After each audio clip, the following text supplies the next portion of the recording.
Spoke about Atmanirbhar Bharat. Prime Minister's put a figure of $5 billion export capacity of India. Is India ready for a two-front war against China? We always been ready, right?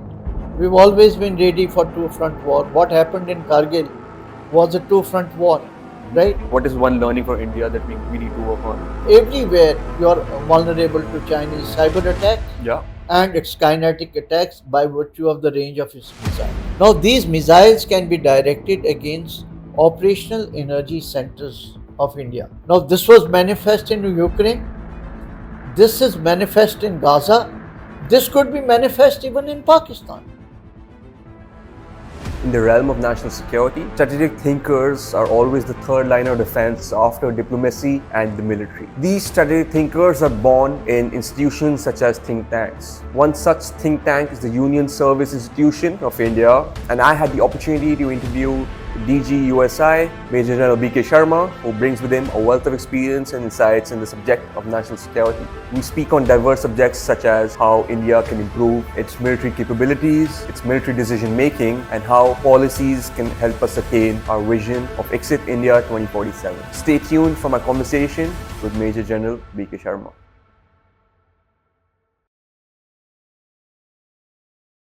Before we start today's conversation, I've got one request. If you ever enjoyed the videos or found any value out of it, please subscribe to it.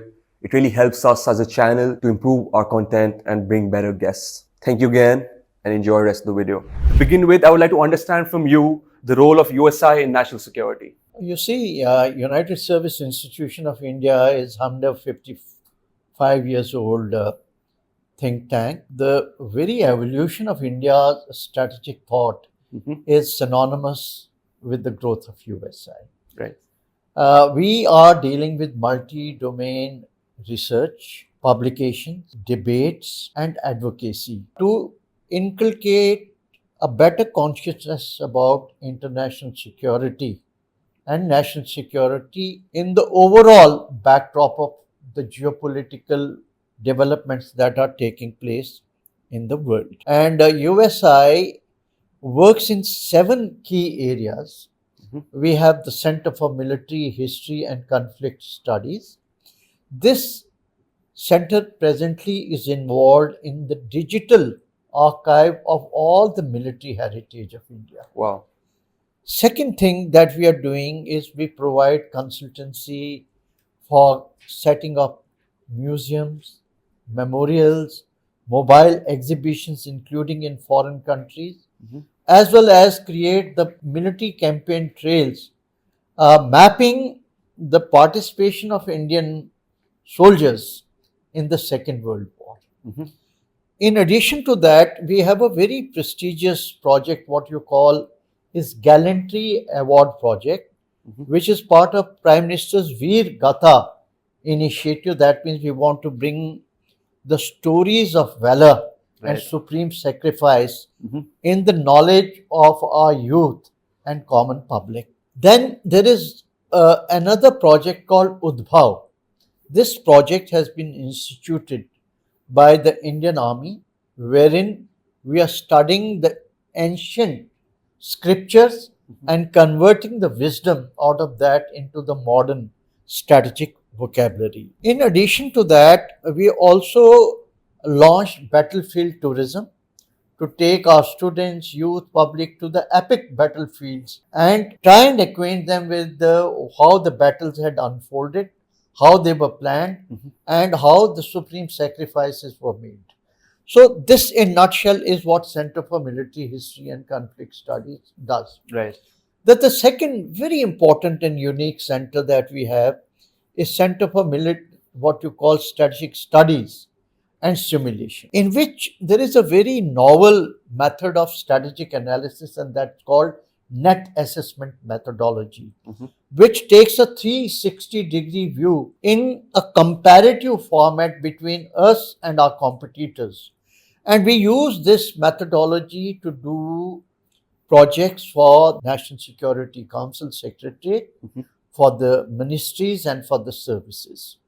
We also specialize what you call in scenario building and strategic gaming. Now, these are kind of alternate futures of a competitive situation Right. or a security situation.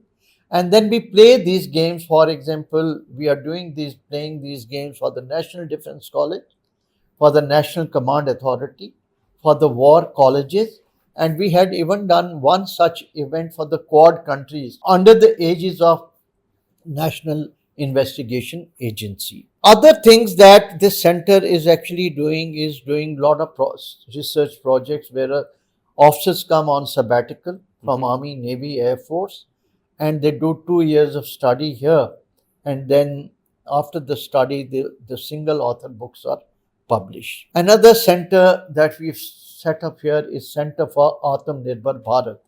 That means reliance in defense technology, self-reliance. And you know that this is a very, very important area wherein we are trying to bring in all the stakeholders in defense technology on one platform for the cross-fertilization of ideas. Right. And that is what we do.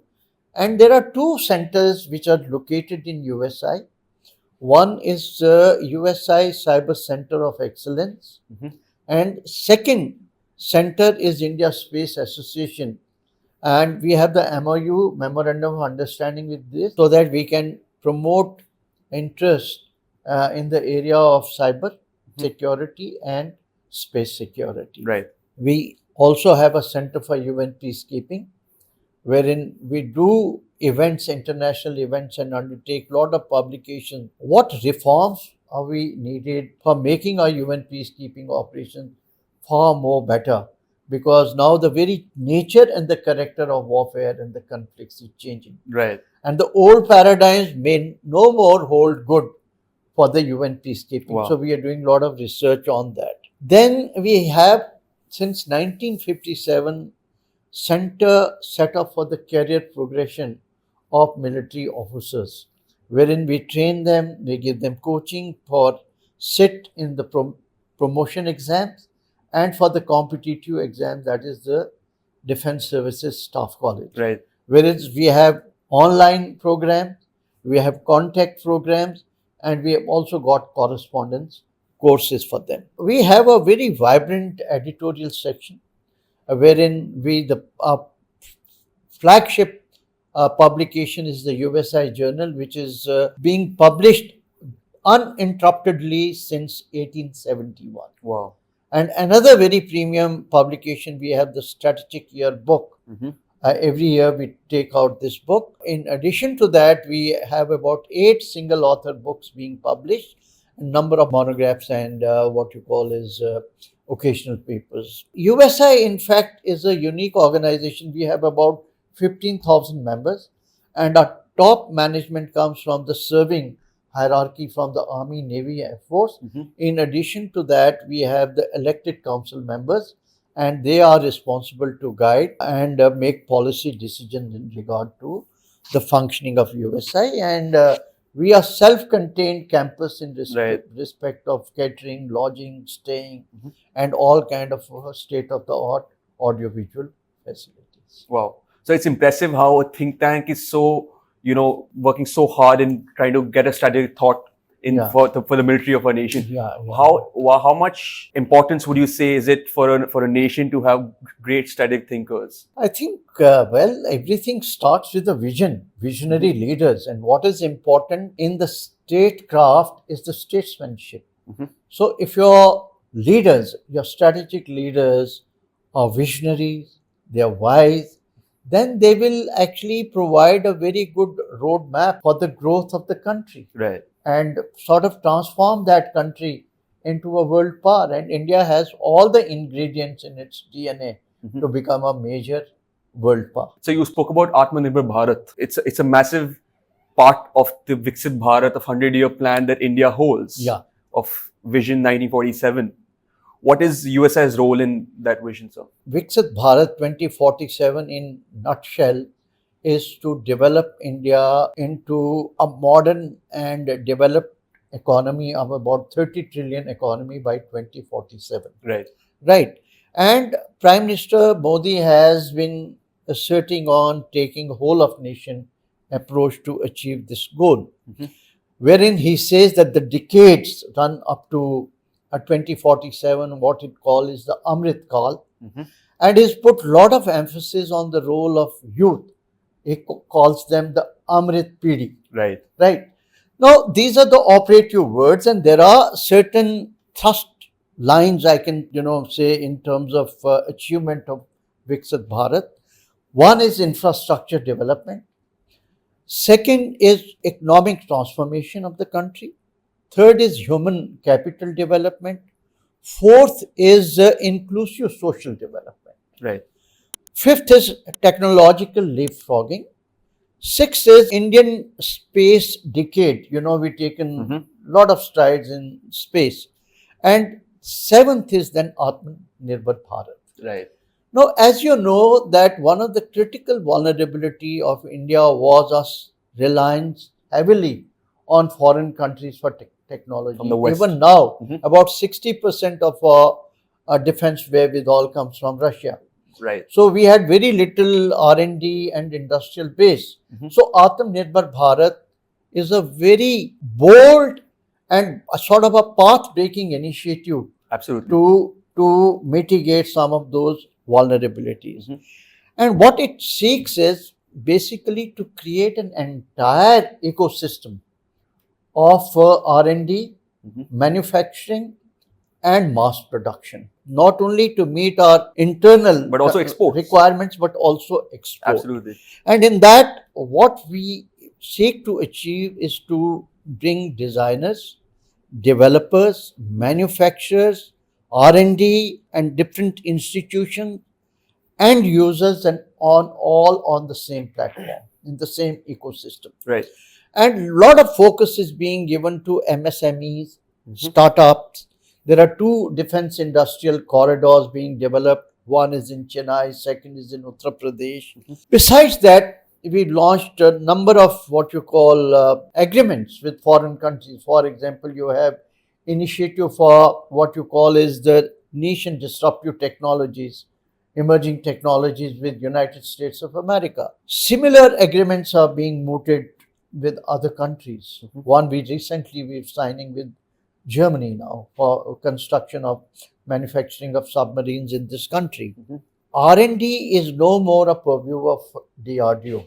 It is private sector is being encouraged to invest in R&D. There is also an increase in FDI in the defense sector in a way that 60% of the products which are used in any military platform should be of indigenous origin. Another thing is there is a lot of facilitation effort on deregulation, delicensing, and we're creating this what you call another platform, that is innovation and defense excellence initiative, wherein we are encouraging young minds to sort of come out with critical thinking and new innovations. Right. In the process, besides achieving self-reliance, we want to be a key net security provider to other countries. And Prime Minister's put a figure of $5 billion export capacity of India to other countries. And we are already selling BrahMos to Philippines. Yeah. So that is the main thing. Another thing connected with this is credible deterrence and war fighting capabilities. You know that India is facing a colossal hybrid threat from two of our adversaries, Pakistan and China. Right. And this threat is maximally manifest today in Ladakh, right? Where their politico-military objectives are coalescing. For example, construction of CPAC to Indian territory, right? So that's a major issue here. Now, if you look at the kind of threat that we are facing, there is a larger design of these two countries to activate LAC and LOC concurrently, so that India's dilemma of two fronts gets compounded.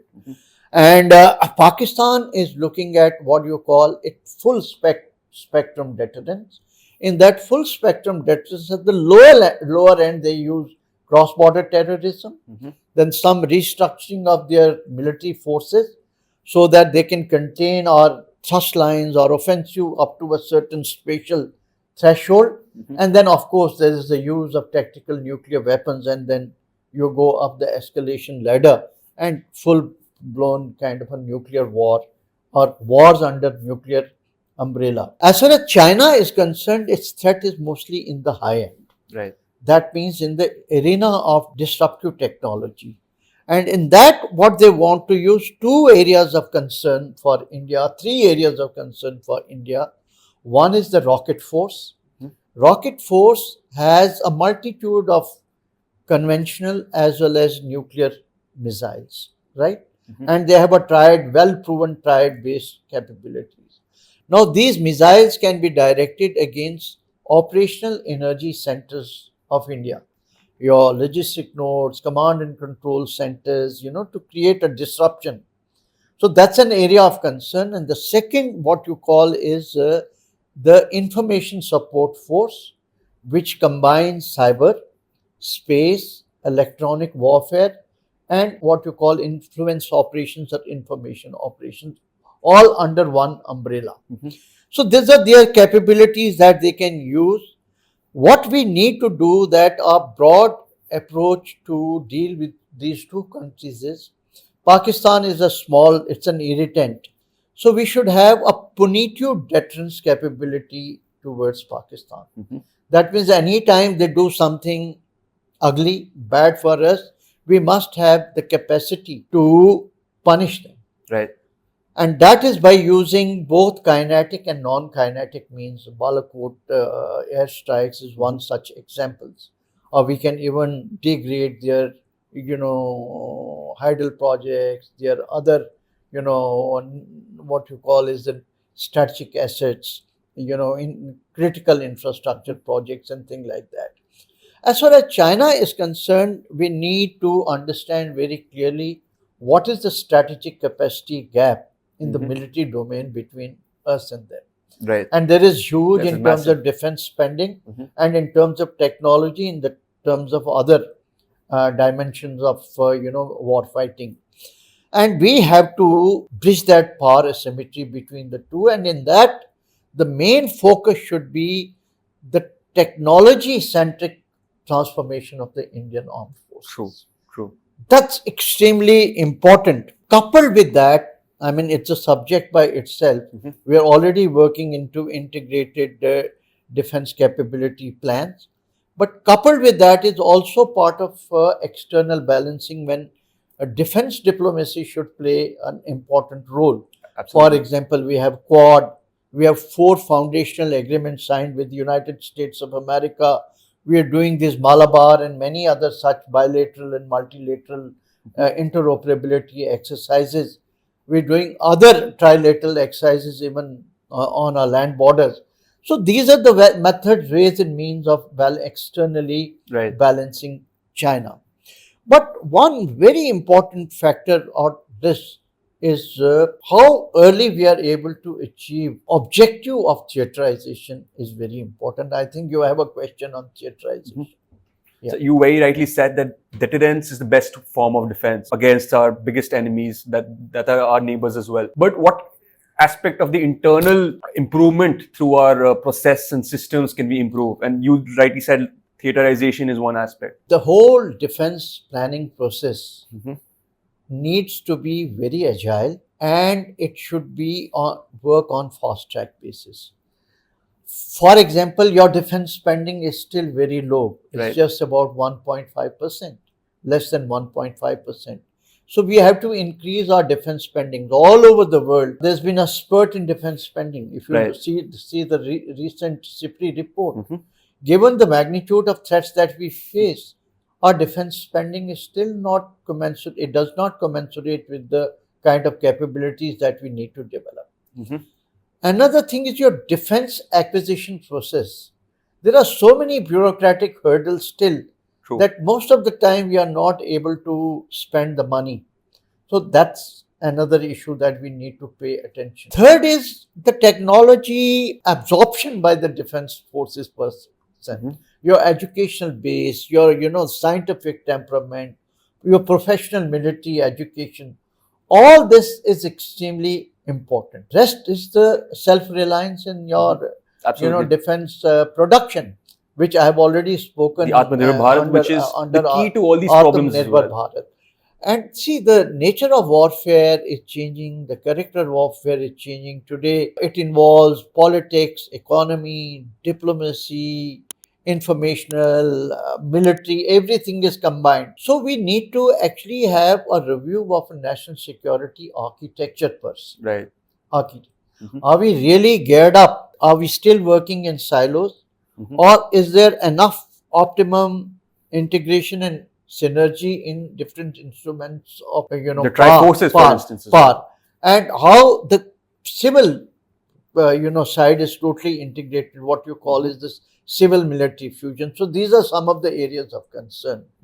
So if you wish, I can talk on theaterization a bit. So, would you like to explain me what theaterization is before getting into the benefits of theaterization? See, theaterization basically is nothing but it is an integration of different commands that you have, right?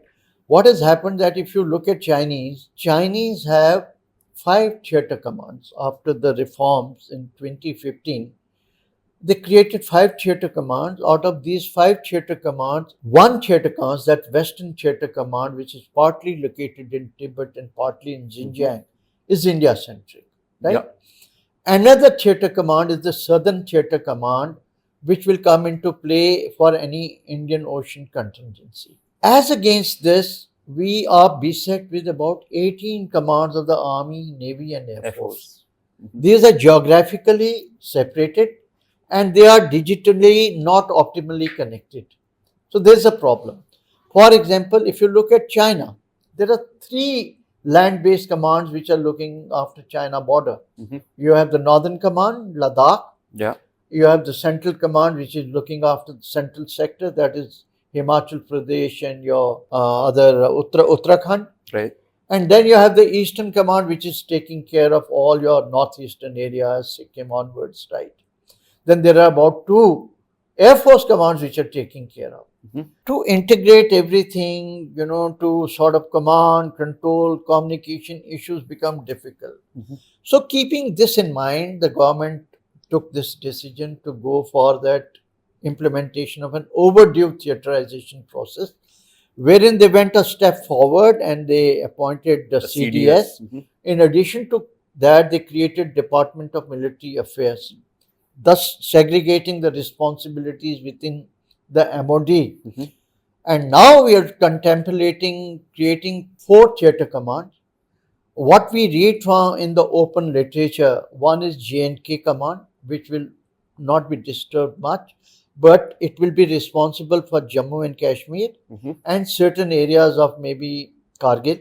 Okay. Then you will have what you call the Northern Theater Command, which will take care of all your northern borders, right from Himachal Pradesh up to Arunachal Pradesh and all. And then you have a Western Theater Command, which will take care of Pakistan border, right? There is a talk about merging the 2 naval-based command and create 1 maritime command, right? This is what it's in the offing. Now, what they want to do, they don't want to disturb the sanctity of the existing operational command. I see. But they want to create a superimposed headquarters. For example, one such headquarter for the Western Theater Command may be created in Jaipur. For the Northern Theater Command may come in Lucknow. Similarly, maybe in Cochin, they will create for the Maritime Command. Right. But there is also a need for us to create functional commands. Integration in logistics. So that means the logistic command, training and doctrine command. And also we need our own version of strategic support force command, wherein, the cyber agency, the space agency that we created, and the task force of the special forces, all these needs to be merged together in one command, and that we should call as a special, what you call the strategic support command or strategic support force. So something what Chinese have already done. They have a what you call information support force command, and they have the Rocket Force Command, and they've created the Aerospace Command and Cyber Command, something like that. So this process is already very much on, and I hope that it is given an impetus and we are able to achieve this sooner than later. What I understand is theaterization is nothing but an extension to DMA, the CDS that is formed. Yeah, CDA, he is basically, as a part of the DMA, he is looking a lot of procedural stuff works. Yeah. The big question that we still need to address, and maybe at a later stage, what would be the command and control setup once the theaterization is achieved? Because then Army, Navy, Air Force all will work together. Now, whether the existing service chiefs should continue to have that operational role, or should the operational role also shift to the CDS? Right. And the respective service chiefs are looking after the training and recruitment part of it, which is very much prevalent in a country like US. So that's a bridge that we will cross when we reach there. But first, let's put the basic framework of theater commands in place, and then this question will be addressed. At the moment, according to you, sir, is India ready for a two-front war against China? We always been ready, right? We've always been ready for two-front war. What happened in Kargil was a two-front war, right? We should also not underplay the kind of threat that we face. We need to do some of this work on fast-track basis so that we are in a much better position to fight on two fronts, right? We should not be looking over our shoulder. So the deterrence is the best way of war fighting, so that your enemy doesn't, is not emboldened to for any misadventure. But should war be forced upon us, that Indian Armed Forces, given their operational experience and moral motivation, we're quite capable of fighting on two fronts and winning. So if you had the power to change one policy that would improve the military of our country, what would that be, sir? The military hierarchy should form part of an inner circle of the decision making. At the moment, we still are on the margin. You look at National Security Council. Mostly National Security advisors and all are from police, or they're from diplomatic community and all. And in the Cabinet Committee on Security, service chiefs are just invitees. They're not part of it. True. So I think we need a major restructuring there, wherein the competent military advice is taken into account by the top political authority in making decisions in regard to long-term view of India's national security. Right. So we have been seeing a lot of conflicts around the world. It seems like the world is at edge, and there's a lot of geopolitical landscape that is seeing a shift. Yeah. That is why India should be ready for all as a deterrence for defense. Yeah. What is the one learning while looking at different conflicts around the world? What is one learning for India that we need to work on? There can't be one learning, I would say. That put it very, very in a simplistic manner. How can we cope with these firstly, change? what are the major lessons that we should learn? First lesson, as far as we are concerned, there is nothing known as short and intense war. Right. We have to be ready for long and protracted wars. Absolutely. Secondly, wars will not be confined only to border areas, right? Look at the capacity of Chinese for the long-range strikes, both kinetic and non-kinetic. So even in the strategic depth, that means into your public domain, critical infrastructure, everywhere you're vulnerable to Chinese cyber attacks. Yeah. And its kinetic attacks by virtue of the range of its missile. One more lesson that we have to see, that your intelligence has to be of a very, very high order. For example, you see Gaza conflict or Ukraine conflict. Russians did not have the full understanding of the mood of the Ukraine, and they went for an overkill.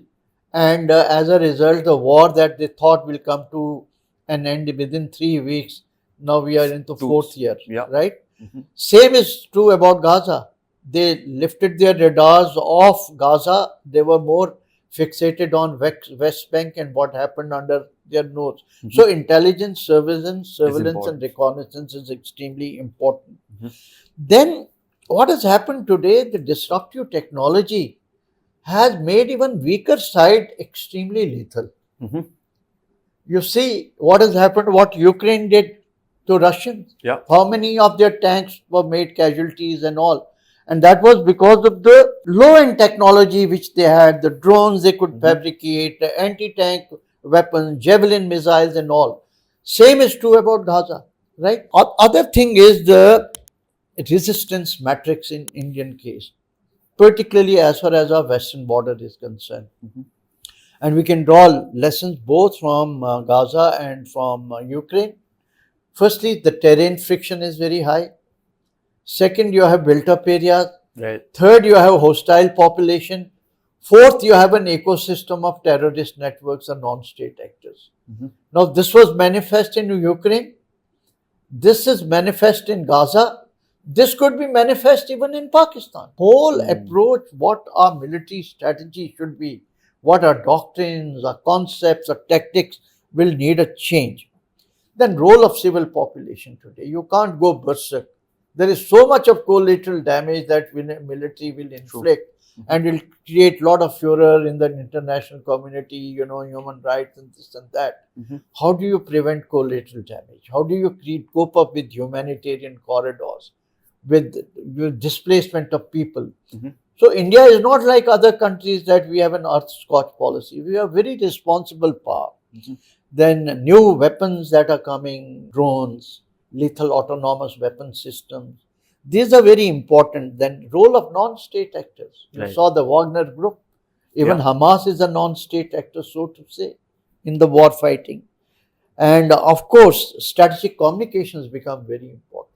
Victory and defeat is all in the human mind, right?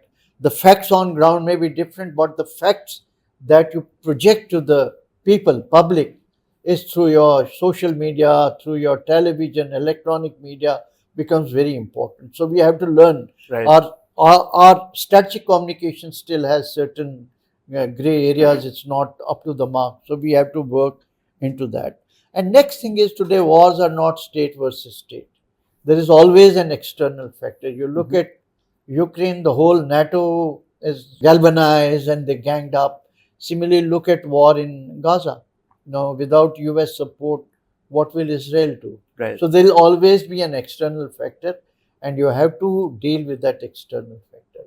These are some of the lessons I think we need to factor into our overall national security calculus. So I would end this conversation by asking you that, at the moment we have a lot of wisdom from the West, but as a country, as India has a lot of India's ancient wisdom that we can learn from as well. Wisdom such as Arthashastra.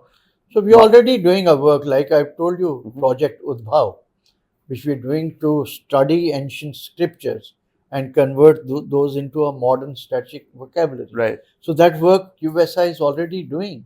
And in due course of time, it will become part of our professional military. Lovely, sir. This has been a very insightful conversation with you, sir. Thank you so much for your time. But before we go, I have two personal questions that I ask all my guests. Number one question is that what is one particular book that you wish you would have read earlier in life, sir? Well, I think Bhagavad Gita. Bhagavad Gita? Yes. That I should have read it long time back. It is one of the finest books as far as statecraft is concerned. And it has all elements of war fighting in it. Right. Wow. What an answer, sir. Second question on the same lines is there a piece of advice that you would give to your younger self and people like you who wants to get in the aspect of diplomatic strategy? Yes, I would say that today is the era of multi-domain skills. So try and sort of broaden your horizon by having a 360-degree view. Second thing is get out of this silo-based approach and look into things in a more holistic manner, and that will come from knowledge.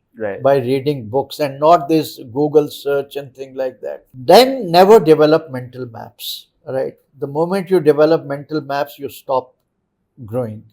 And always, critically analyze the conventional wisdom and then look at how do you improve upon things. And don't develop a comfort zone. and keep raising the bar for yourself and people around you. Wow, well said, sir. Thank you so much for this conversation, sir. Again, this was quite insightful for me, and I'm sure it's going to be for the audience as well. Thank you again, sir.